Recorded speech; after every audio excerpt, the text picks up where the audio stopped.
प्रभु की व्यवस्था बोना और काटना है। बोना और काटना कभी असफल नहीं होता। प्रभु कहता है जो कुछ मनुष्य बोता है वही वो काटेगा। यानी यदि आप बोते हैं, चाहे वो कंक्रीट ही क्यों ना हो, वो उसमें से भी आएगा, क्योंकि परमेश्वर कहता है यदि मनुष्य बोता है तो वो फसल काटेगा। संसार में ऐसा कोई भी नहीं है कि उसे रोके जो उसने बोया उसकी फसल न काटे। When the oceans rise and thunders roll, I will soar with you above the storm. Father, you are king over the flood. I will be still and know you are God. I will be still and know you are God. When the oceans rise and thunders roar, I will soar with you above the storm. Father, you are king over the flood. I will be still and know you are God. I will be still and know you are God. I will be still and know you are God.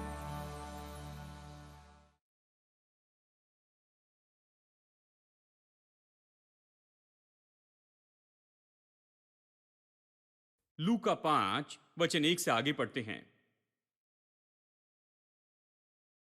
जब भीड़ परमेश्वर का वचन सुनने के लिए उस पर गिरी पड़ती थी और वो गन्नेसरत की झील के किनारे पर खड़ा था।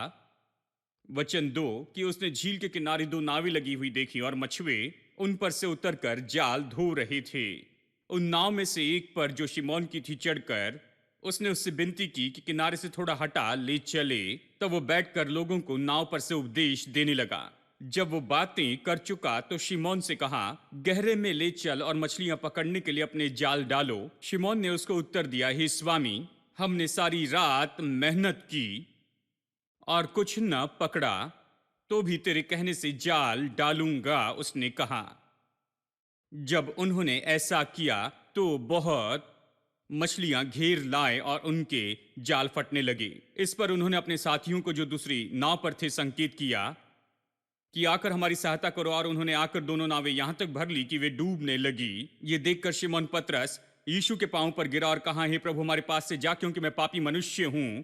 उसने ये क्यों कहा, अगला वचन कारण बताता है। उसे बहुत अचंभा हुआ और उसके सभी साथियों को, क्योंकि इतनी मछलियां पकड़े जाने से वो चौंक गए थे। आप ये कहानी जानते हैं। यीशु यहां पर आता है गन्नेसरत की झील के पास और वहां पर 2 नाव देखता है और यहां पर ये लोग जाल धो रहे थे।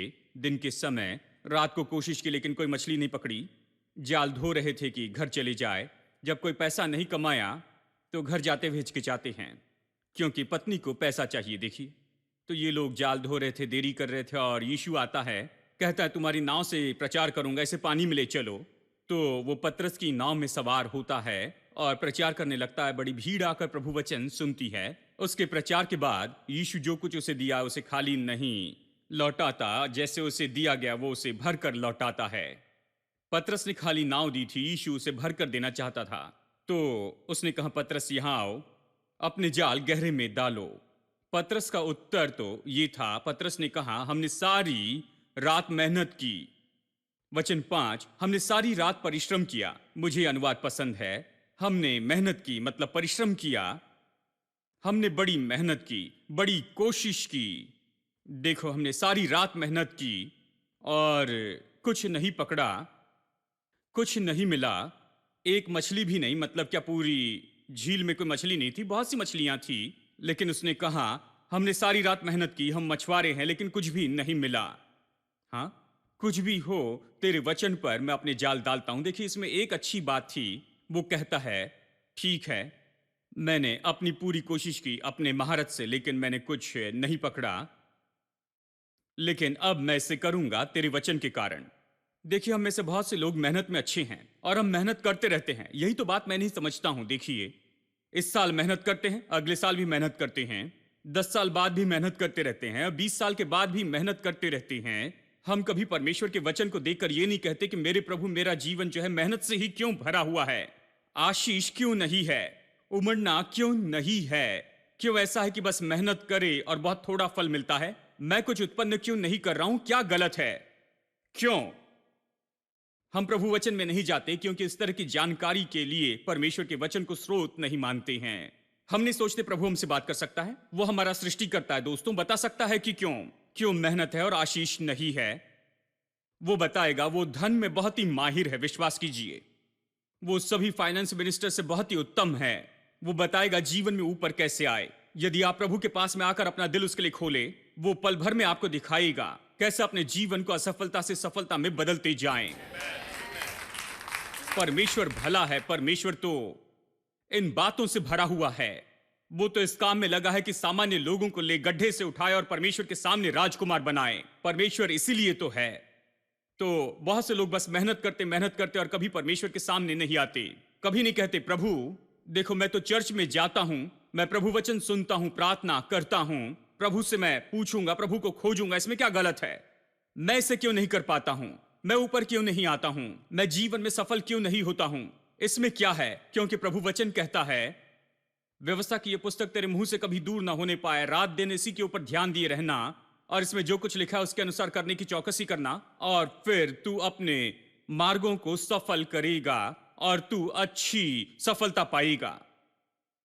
प्रभु इसके बारे में बहुत निश्चित है। यदि आप व्यवस्था की ये पुस्तक ले, इसे मुंह में रखे, इसके ऊपर मनन करते चले जाएं, इसका अंगीकार करें, इसे कहते जाए, दिल से विश्वास करते जाए, इसके अनुसार करने की चौकसी करें, तो आप अपने मार्ग सफल बनाएंगे। आप कंगाल नहीं होगे। आप अपने मार्ग सफल बनाएंगे और आप अच्छी सफलता प्राप्त करेंगे। प्रभु इसके लिए निश्चित था। उसने यहोशू से यह कहा, लेकिन लोग जवाब पाने के लिए हर जगह पर जाते हैं लेकिन प्रभु के पास नहीं आते। मुझे पतरस पसंद है। उसने कहा, मैंने कोशिश की, जानते हैं, हर कोशिश की, लेकिन कुछ नहीं मिला। लेकिन तूने कहा है, इस समय जो तूने कहा उसके लिए करूंगा, तेरे वचन के अनुसार मैं करूंगा। उसने जाल डाला और क्या हुआ? उसका जाल टूटने लगा, नाव भर गई। उन्होंने दूसरी नाव बुलाई, दूसरी नाव भी भर गई। उन्हें इतनी ज्यादा मछलियां मिली, जानते हैं, अंत में पतरस तो सच में अचंभित हो गया था। वचन 9 कहता है, पतरस अचंभित हुआ, इसीलिए उसने यीशु की ओर देखकर कहा, मुझसे दूर चला जा, मैं तो एक पापी हूं। क्योंकि वो समझ गया था इतनी सारी मछलियां तो मनुष्य के स्रोत के द्वारा नहीं पकड़ी जाती हैं। ये तो अलौकिक है, परमेश्वर ने इसे किया है। उसने कहा, मैंने कभी इतनी मछलियां नहीं पकड़ी थी, ये मेरे साथ कभी नहीं हुआ। मेरे सारे अनुभव में मछलियां पकड़ते समय मेरे साथ कभी ऐसा नहीं हुआ। ये तो अलौकिक है, प्रभु ने इसे किया है, उसने मेरे साथ इसे किया। मैं एक पापी हूं। उसने कहा, मुझसे दूर जा प्रभु, मैं एक पापी हूं। क्योंकि वो इतनी सारी मछलियां देखकर पूरी तरह चौंक गया था। लेकिन चलिए, खैर, प्रचारक इसलिए है कि इसे विवरण से बताएं। इतनी मछलियां पकड़ के वो केवल चौंक ही नहीं गया था, मैं विश्वास करता हूं वो और भी बातों के लिए चौंक गया था। उनमें से एक है, सबसे पहले जैसे ये कहता है, वो चौंक गया बहुत मछलियों के कारण। विद्वान कहते हैं कि जितनी मछलियां उन्होंने पकड़ी, वो यानी जितनी मछलियां उन्होंने पकड़ी थी, उसकी कीमत थी कई दिनों का, या कहिए कई हफ्तों की। यानी अगर आप जाकर काम करें, मछलियां पकड़े, तो हमें इतना मिलता है, और उसने बस 1 घंटे में इसे कमा लिया। बिल्कुल ऐसे ही। इसलिए वो चौंक गया था। वो इसलिए अचंभित नहीं हुआ कि हमेशा से थोड़ा सा ज्यादा मिला, नहीं, ये तो पूरी तरह गिनती से बाहर का था। उसे कई हफ्तों तक मछलियां पकड़ने जाना पड़ता था, इतनी मछलियां पकड़ने के लिए। लेकिन उसने ये सब केवल 1 घंटे में ही पकड़ लिया। बिल्कुल ऐसे ही उसने बस जाल डाला और उसे खींचना सबसे बड़ा काम था। मतलब मछलियां आने के लिए बिल्कुल तैयार थी। दूसरी बात, वो चौंक गया क्योंकि ये दिन में हुआ था। ये मछली पकड़ने के सिद्धांत के विरुद्ध में था। हम दिन में जाल नहीं डालते क्योंकि मछलियां दिन के समय उसे देख सकती हैं, वो भाग जाएगी, पकड़ी नहीं जाएगी। ये तो बिल्कुल दिन में ही हुआ, दिन की रोशनी में। यीशु ने कहा, जाल डालो, और उन्होंने डाला। और मछलियों ने जाल को देखकर खुशी से आ गई। उसने कहा, मेरे प्रभु, ये तो मछली पकड़ने के सिद्धांत के बिल्कुल विरुद्ध में है। हम इसे दिन में नहीं करते हैं। सारी रात कोशिश की क्योंकि वहीं पर मछली पकड़ते हैं रात के समय, लेकिन दिन के समय मछली नहीं पकड़ते हैं। तो दूसरा कारण था कि ये दिन के समय किया गया। हाँ, ये ऐसे समय किया गया जब मछली पकड़ नहीं सकते हैं, हर मछली बच निकलेगी। लेकिन ऐसे दिखाई दिया कि हर मछली जाल में आ गई। तीसरी बात, गौर से सुनिए, वो अचंभित हुआ, मैं आपसे कहता हूं, क्योंकि इसमें कोई कष्ट नहीं थे। सब लोग कहिए, कोई कष्ट नहीं थे। सब लोग कहिए, और ज्यादा कष्ट नहीं। यही बताना चाहता हूं कि कोई भी कष्ट नहीं थे, क्योंकि इस मनुष्य ने यहां पर कष्ट किए, मेहनत की। वो तो बहुत ही अच्छा मेहनती व्यक्ति था, किसी भी दिन मेहनत करने के लिए तैयार था। लेकिन पहली बार उसने ये देखा आशीष कैसे काम करती है। परमेश्वर की आशीष ही है जो हमें धनी बनाती है, और वो उसमें दुख या कष्ट मिलाकर नहीं देता। यही इसका मतलब है। वो उसमें कोई कष्ट नहीं मिलाता। हाँ, वो काम पर गया, हाँ उसने जाल डाला, हाँ उसने नाव चलाई, लेकिन कष्ट नहीं था। कष्ट के बिना ही उसने बहुत मछलियां पकड़ी, जिसे वो कहीं हफ्तों तक नहीं देख पाता अगर वो ऐसे ही काम करते रहता। वो चौंक गया था। कोई कष्ट नहीं, इस पर वो चौंक गया। बहुत से विश्वासी लोग कष्ट में इतना विश्वास करते हैं, और इसलिए हम परमेश्वर के अद्भुत चमत्कार का जीवन में अनुभव नहीं करते हैं, क्योंकि उसका वचन सुनने के बजाय और उसके सिद्धांतों के अनुसार काम करने के बजाय हम कष्ट के लिए तैयार हैं। अपने मार्ग के लिए हम तैयार हैं कि सफलता पाएं। हम तैयार हैं कि जीवन में बस पसीना बहाते जाएं, जहां हमें बड़ी मेहनत और कष्ट करते जाना है। इस तरह से काम करते हैं कि हम में से कुछ लोग अपनी पत्नी और बच्चों को भी खोने के लिए तैयार हैं। हम हर कोशिश करते हैं कि काम करते जाएं, कि पैसा कमाएं और धनी हो जाएं। कुछ भी करने के लिए हम तैयार हैं, लेकिन प्रभु के सिद्धांत का उपयोग करने के लिए तैयार नहीं हैं। अंत में कुछ पैसा तो कमाते हैं, लेकिन बात तो ये है, वो अच्छी सफलता नहीं है। प्रभु ने कहा, यदि तुम ऐसा करोगे तो अच्छी सफलता पाओगे। अच्छी सफलता आपके जीवन के हर एक क्षेत्र में परिपूर्णता है। अच्छी सफलता यही है। ऐसा नहीं कि एक चीज है और दूसरी चीज नहीं है। जीवन के हर एक क्षेत्र में परिपूर्णता। तो कोई मेहनत नहीं। वो चौंक गया। उसने कहा, मेरे प्रभु, मैंने कभी ऐसे नहीं देखा। मेहनत के बिना मुझे ये मिला। वो विश्वास नहीं कर पाया। और आज बहुत से मसीही लोग कष्ट पर विश्वास करते हैं। अगर आप उनकी बातें सुने, वो अपनी मेहनत के बारे में बड़े घमंड से कहते हैं। पसीने पर वो घमंड करते हैं कि कितना पसीना बहाते हैं। अपनी मेहनत पर घमंड करते हैं। उनकी मेहनत नहीं, मानो उन्हें ये सब बनाया है। उनकी बड़ी मेहनत ने उनके लिए सब लाया है। और वो हमेशा जोर देते हैं, मेहनत करें, मेहनत करते जाएं। देखिए, मैं ईमानदारी से, देखिए, मैं खुद मेहनत करने वाला हूं। मैं मेहनत करता हूं। विश्वास करता था कि यदि बस केवल मेहनत करे, दिन रात काम करे, खुद को बिल्कुल नीचे गिरा दे, तभी बहुत सफल हो जाएंगे। तो मैं बहुत मेहनत करता था। मैं इस पर विश्वास करता था। ये सही सुनाई देती थी। अगर कुछ पाना है तो बड़ी मेहनत करनी होगी। और फिर एक दिन मैंने परमेश्वर की आशीष के बारे में सुना। परमेश्वर की आशीष क्या है? परमेश्वर की आशीष यही है कि जो मुश्किल है उसे आसान बनाती है। यही तो आशीष है। आशीष मुश्किल बात को आसान बनाती है। आशीष हमारे लिए सारी बातों को आसान बनाती है। आशीष हमारे लिए इसे संभव बनाती, इसे आसान बनाती है कि हम वही पाए जिसके लिए हम बड़ी मेहनत करते चले जाते हैं। क्योंकि परमेश्वर की आशीष तो ऐसे, ये तो सामर्थ्य है जो परमेश्वर की ओर से आती है। ये परमेश्वर से अनुग्रह है जो आपको योग्य बनाता है कि सब कुछ काम करे उसकी सामर्थ्य से, उसकी बुद्धि से, और बहुत सा पसीना बचा ले। आमेन। आप तो काम करते जाते हैं लेकिन पसीना नहीं, कष्ट नहीं। आप काम करते लेकिन कष्ट नहीं। मैं काम में विश्वास करता हूं लेकिन कष्ट में विश्वास नहीं करता। मैं सोचता हूं कि दुख तो श्राप है, काम तो आशीष है। मैं कटिंग की दुकान में जाता हूं, लिखा है, आज के व्यस्त दिन के लिए प्रभु का धन्यवाद। ऐसा चिन्ह उन्होंने लगा लिया है। दिन भर वो व्यस्त है। व्यस्त दिन के लिए प्रभु का धन्यवाद। मुझे पसंद है व्यस्त दिन, उन्हें पसंद है। काम प्रभु ने दिया, वो उसका आनंद उठाते हैं। काम प्रभु ने दिया है। प्रभु काम के विरुद्ध में नहीं है, लेकिन प्रभु दुख के विरुद्ध में है, क्योंकि परमेश्वर कभी हमारे लिए दुख की योजना नहीं बनाता है। प्रभु कभी नहीं चाहता कि हम पसीना बहाते जाए। प्रभु कभी नहीं चाहता कि हम दुख उठाते चले जाएं। परमेश्वर कभी नहीं चाहता कि हम उस काम में बस दर्द का अनुभव करते जाएं, कभी नहीं। प्रभु चाहता है कि उसकी आशीष हमारे जीवन पर वो लेकर आए, हमें जो कुछ भी चाहिए वो सब दे। आमेन। कष्ट नहीं। अब ये कष्ट की मानसिकता श्राप के कारण आई और ये हमारे साथ बनी रही, और बहुत से लोग इससे बाहर आना नहीं चाहते हैं। वो इसके बारे में ज्यादा नहीं सोचते हैं कि ये सब कुछ ठीक है और ये सब। लेकिन दोस्तों, विश्वासी के रूप में आपको इसके बारे में सोचना है। मेरे पास आपके लिए अच्छी खबर है। जब यीशु क्रूस के ऊपर में मरा तो उन्होंने उसके सिर के ऊपर कांटों का मुकुट रखा था। कांटों का मुकुट क्यों रखा? कांटे और उटकटारे श्राप का चिन्ह था। ये आर्थिक श्राप था मनुष्य के ऊपर। यहीं पर पहली बार बाइबल कांटे और उटकटारे बताती है।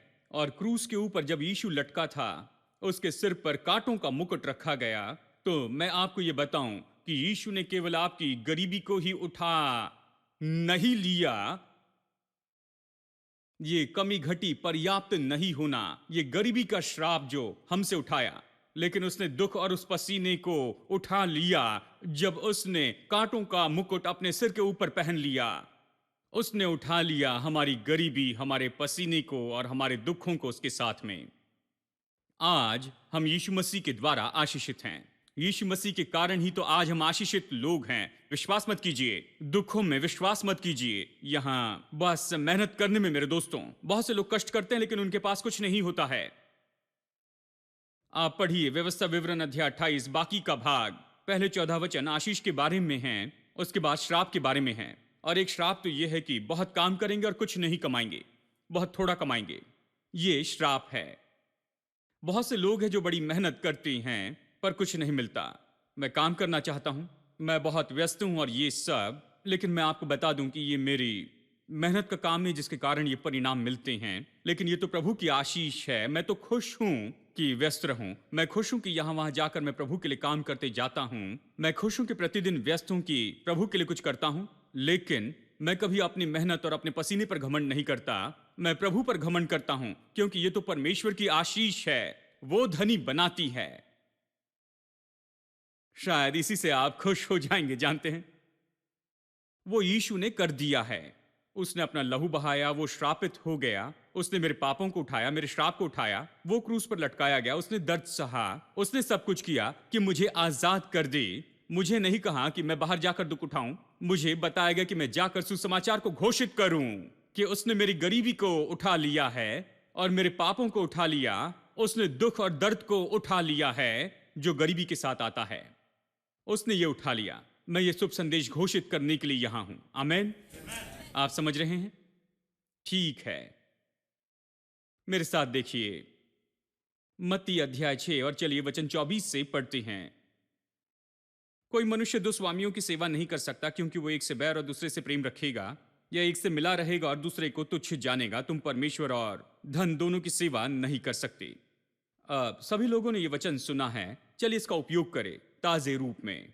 हम प्रभु और धन की सेवा नहीं कर सकते। ये जीवन का नियम है कि आप जो भी सोचते हैं कि यह आपका स्रोत है, उसी की सेवा करेंगे। अगर सोचेंगे आपकी कंपनी आपका स्रोत है, तो अपनी कंपनी की सेवा करेंगे। अगर सोचेंगे कि आपके डैडी आपके स्रोत हैं, तो अपने डैडी की सेवा करेंगे। यह स्वाभाविक है हर एक मनुष्य के लिए कि देखे कि स्रोत कहां से आता है। उसका स्रोत कहां से आता है, इसके बारे में उसका दृष्टिकोण महत्वपूर्ण है, क्योंकि वो उसकी ओर कैसे देखता है यह महत्वपूर्ण है। यदि वो सोचे कि यह व्यक्ति मेरी जरूरत पूरी करता है, तो वो उसी की सेवा करेगा।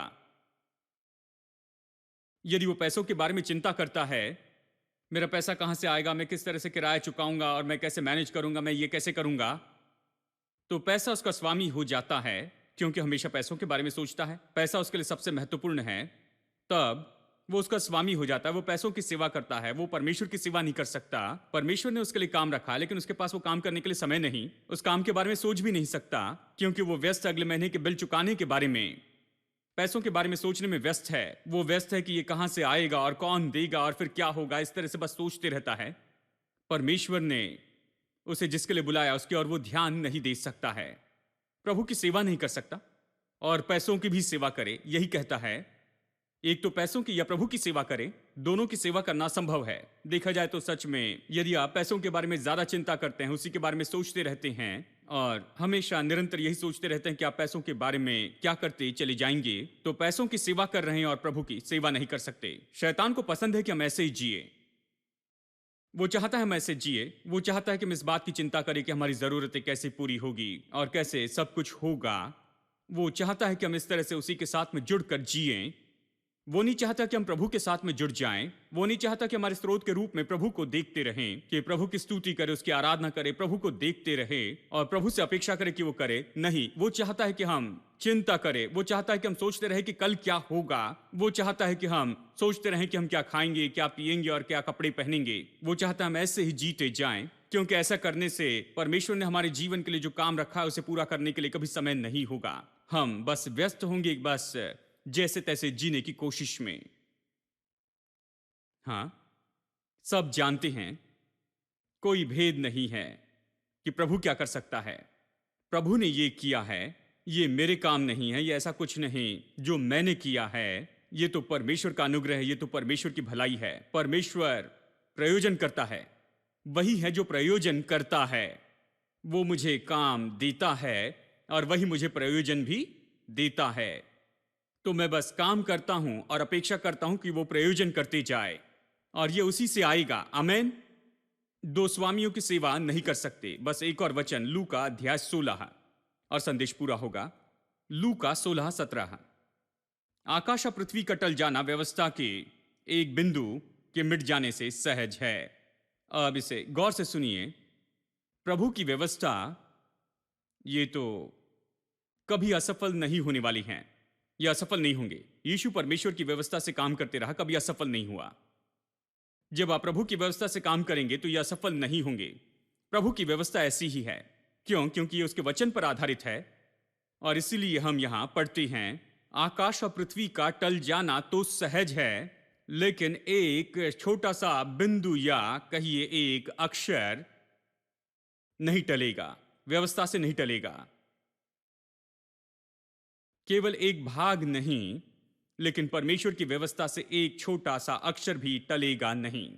आकाश और पृथ्वी का टल जाना आसान है, लेकिन वचन टलेगा नहीं। मतलब ये तो कभी असफल नहीं हो सकता है। प्रभु की व्यवस्था असफल नहीं होती। और प्रभु की व्यवस्था क्या है?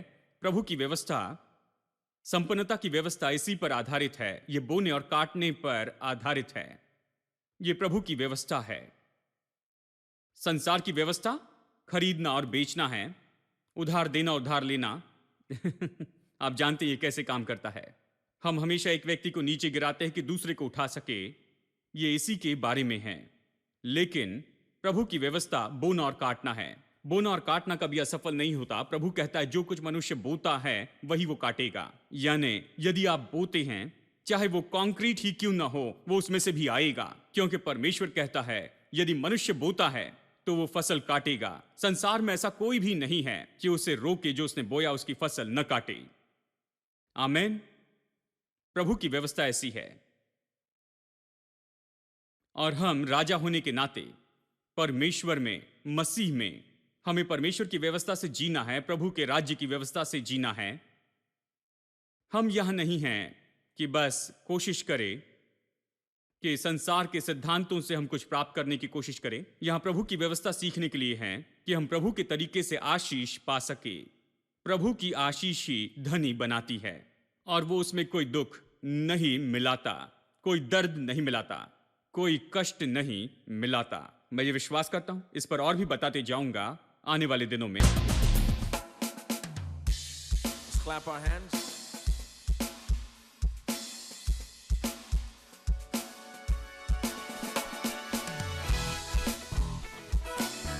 The Bible says, enter his gates with thanksgiving. Enter his gates with thanksgiving. Come into his courts with praise. Enter his presence rejoicing. Singing great and mighty is his name. Praise him with the sound of the trumpet. Praise him with the timbrel and harp. And every creature worship in heaven and lift the sound of praise, sing with all their heart. For the Lord is good, for the Lord is good, for the Lord is good, for the Lord is good, for the Lord is good, and His mercy endureth forever. For the Lord is good, for the Lord is good, for the Lord is good, for the Lord is good, for the Lord is good, and His mercy endureth forever. For the Lord is good, and His mercy endureth forever.